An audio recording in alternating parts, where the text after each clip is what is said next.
this movie is very depressing.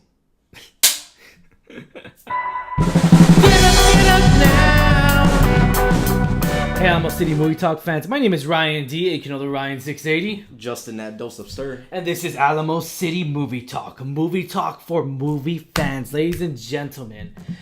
Man, I've had a crappy work week. Have you? No. No? Oh, okay. Well, I've had a crappy work week. And, you know, the beauty of it is that we get to go into these movies and to get to enjoy every single film. And we did back-to-back movies this week, two in a row, yesterday and today. And, you know, the greatest thing about this when it comes to all this work of art, ladies and gentlemen, is that we go into every single director's world, writer's world, and we go and review it. And yeah, I'm excited, semi-excited to review this one. But you know, I went in on a clean slate though. This is actually my very first movie review, literally my very first movie review of not watching the trailers, because I didn't get a chance to. So yeah, I mean, it's a different perspective, but it's just, I feel like it really didn't help me so much enjoy the film as but we'll go into it. But so Justin, go ahead, man. I feel like you want to talk like a lot about this movie. No, I needed to sneeze. Okay, that's why I was like okay.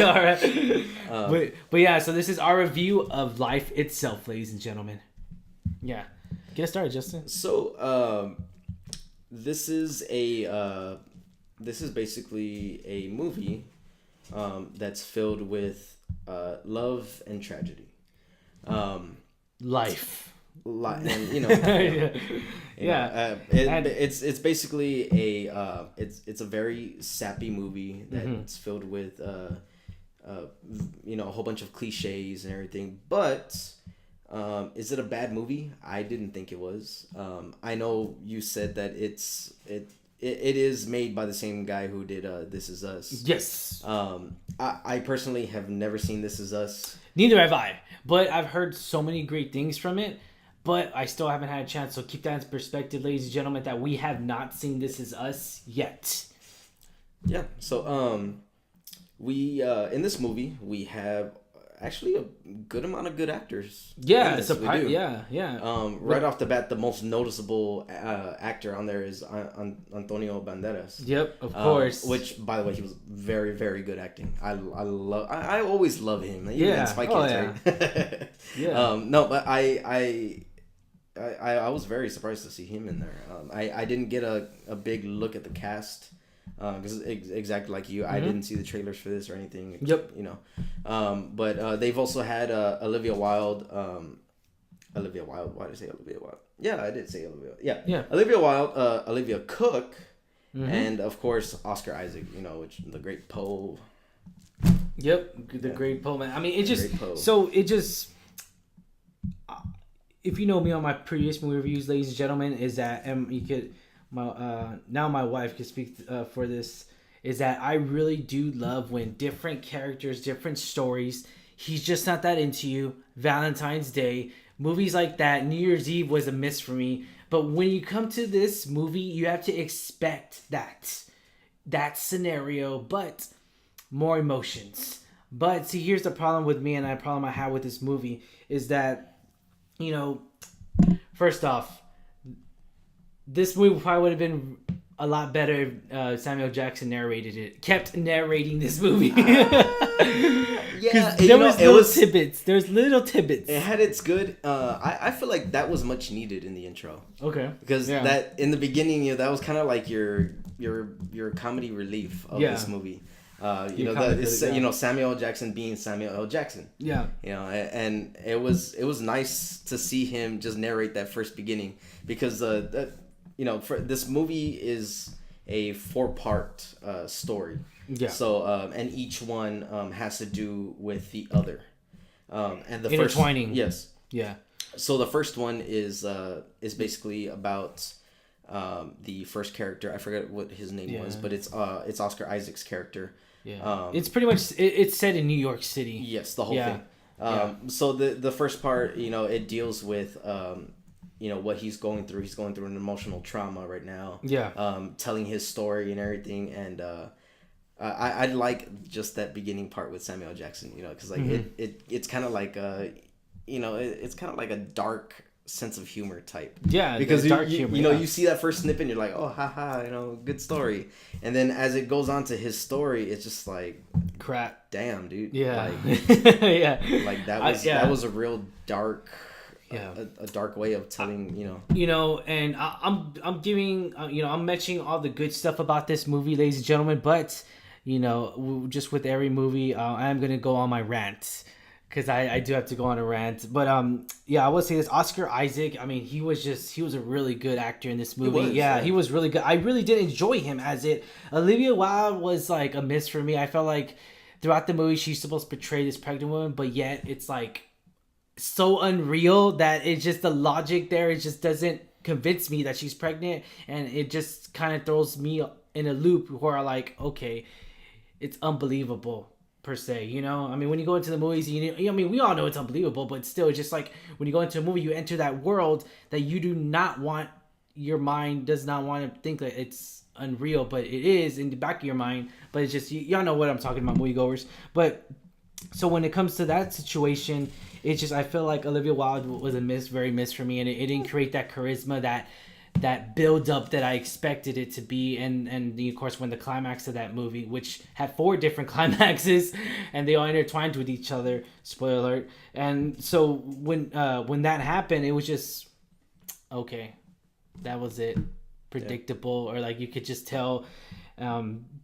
And then just so with that being said as well, I mean, we just get a pretty, like, Jean Smart. I mean, we get a lot of pretty good actors and actresses that are in here. I mean, and then we also get a lot of little small of unknown actresses and actors too as well at the same time. And I didn't know this. I didn't even know this into the get-go, but like this is an Amazon movie, which is great for Amazon. Getting that, get what Netflix is doing right now. Just they're competing against each other right now with everything with Amazon Prime, Netflix, just I loved it when it came to that aspect and that. But see, there was the other problem with me was that there was no marketing for this. Oh yeah, that's true. Like I didn't see anything. I didn't even know it was coming out this week until we're all like, oh hey, by the way, there's a movie. Yeah, I didn't see anything to it. I will say this though as well is that I just felt like this movie had too much backstories. I felt like they could have cut it. Well, I'm not saying all the backstory because obviously that would destroy the movie. Yeah. But I'm saying some backstories. It's just you really didn't need it. That scene where, or I'm not even gonna mention it, but like, just that fight, that small little fight scene between that girl fight. Like, why was that there? Why was she going to when she was playing her music? I get it. It showed like her. What she went through and what. This is where you missed the point. No. Okay. Do you remember the part where they were talking about how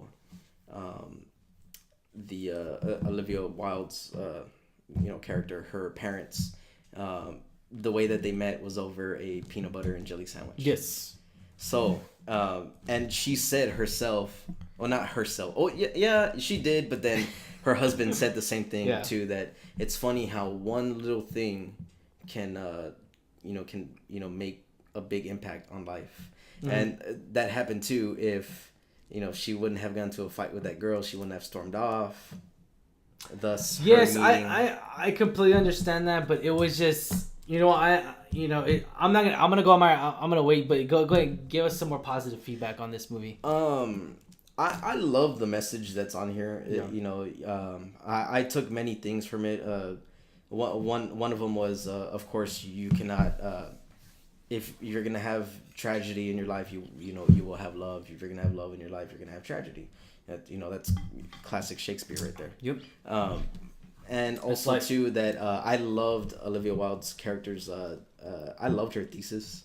Okay. The whole that life is a misleading narrator. Mm-hmm. That all narrators are misleading because you don't know if where they're gonna go and everything like that. And even too how she goes that life is the biggest misleading narrator because it has all these twists and turns and it does not even know where it's going. Mm-hmm. Yeah. I love that.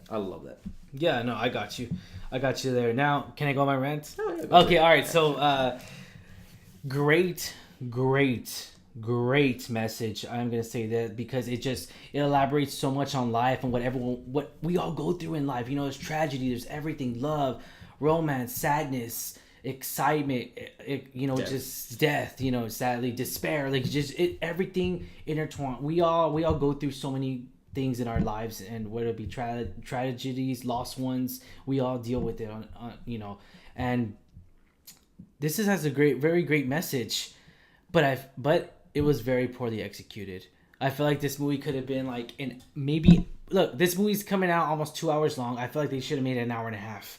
And the feel of it that I got out of it was that I get it. It was 4 different chapters, but it's just, I'm going to say this, that the emotions were there, but they weren't there at the same time. I just didn't feel it was real. Like I couldn't get into this world to where like, okay, it was real. And then I don't know, it just didn't work out for me whatsoever. Life has ups and downs. The climax wasn't there whatsoever. It was just a fail for me so bad. The ending was probably the best part of the movie, the whole freaking movie. Like if you would have just showed like the first act and then cut to the end, all the way to the third act of the movie and then the ending part, I would have been happy. Like it's just that's how it was. I feel like this movie was very poorly done, very poorly executed, very poorly directed, ladies and gentlemen. I mean, this movie felt like for me was just very poorly directed, and it was a mess. I feel like all the emotions were going, oh, feel this emotion. Oh, wait, you felt that, right? No, feel this now too. Oh, wait, no, ladies, no. You have to feel this too as well. Just like too many things happening all at once. I just felt like it didn't work out. He's just not that into you. When characters, they developed, and that was the problem with me, that they really didn't develop as strongly, because it just like they drifted one character apart. We won't mention a spoiler, and they connected it later on, but still it didn't have any meaning, because it wasn't about, I mean, it was about him, the dad, but it wasn't like, it was mainly about I'm not gonna mention it, but like it was mainly about someone else who was passing. And so it was just a lot of life situations, a lot of different situations, and we all go through it. But yeah, so great message. I am a sucker for these movies, these soap opera movies. I really am. And he's just not that into you. Valentine's Day, I'll always go back to those movies because those are the movies that I really do enjoy. He's just not that into you with Jennifer Aniston, Ben Affleck. I love that relationship. Yeah, I know, right? I mean, it's just, Justin Long made that movie what it was. Like I feel like he did. Like it was that comic relief mixed with like tragic. Scarlett Johansson was in there too. Just that movie. I'll probably do that movie review, by the way. But but I mean, just I'm gonna say this, that the emotions are there, but it's we'll leave you with the quote: emotions are there, but they don't feel real. I'll say that they don't feel real to me. Okay. Whatsoever. But yeah. So. Was this the one we deserved? I'm going to say no. What are you going to say, Justin? It's a yes and no. Just because there's a lot of movies out there like this. Yeah. But, can we have room for another one? Yeah, sure. Why not? Okay. So, all right. I mean, of course, we already saw the Rotten Tomatoes yes. ratings. And, right now it's at 11%, I believe. Yeah, Rotten. Yeah. But... I think it was a good movie. Yeah, yeah. I mean, if you think it's a good movie, give it, stick to your guns. Yeah, there's a lot of movies out there that critics have rated poorly and fans loved it. BVS. No, don't go on that. Justice League. No, but yeah, there's. I feel like it's gonna be a hit. It's gonna be one of those movies that people are gonna love. Okay. For example, there was so many people clapping. There wasn't that many people in the theater, but there was a lot of people were clapping because they thought it was, pretty good. Yeah, it's a great message. Yeah. People are gonna get connected to it. It's gonna be a hit and miss. That's what I'm saying. With these soap opera movies, it's a very hit and miss. But see, I still can't believe this is the creator, creator of This Is Us. Yeah. When This Is Us getting so much buzz, like crazy, like everyone's talking about it. Everyone and their grandmother's talking about this movie, and it's the TV show. So yeah, ratings now. What are you gonna give it? 1 out of 10. I'm gonna have to give this a 3. This is probably one of my lowest ratings. Yeah, I'm gonna have to give this a 3, ladies and gentlemen. I'll get a 5. 5? I'll give it a 5. Okay, that's fair. You know, because it's not the best film, and it's not bad. Okay. You know, I feel like there was a lot of stuff they could have improved. Yeah. A lot of it felt like it was like shoved down my throat, but at the same time, there's a lot of movies out there. It was just a lot of mixed messages. Especially, you don't give enough time. That was another problem, guys.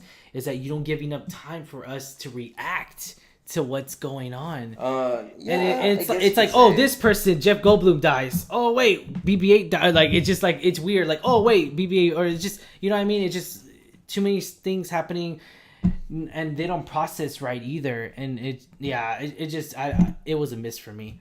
Okay. Well, I mean, yeah. I will say though that April Fool's joke was that was horrible. That was horrible acting. I think it was just that was horrible. In the back of his mind, I think he wanted to run. I'm sure. I'm like pretty damn sure. I would have from her. So would you recommend this movie?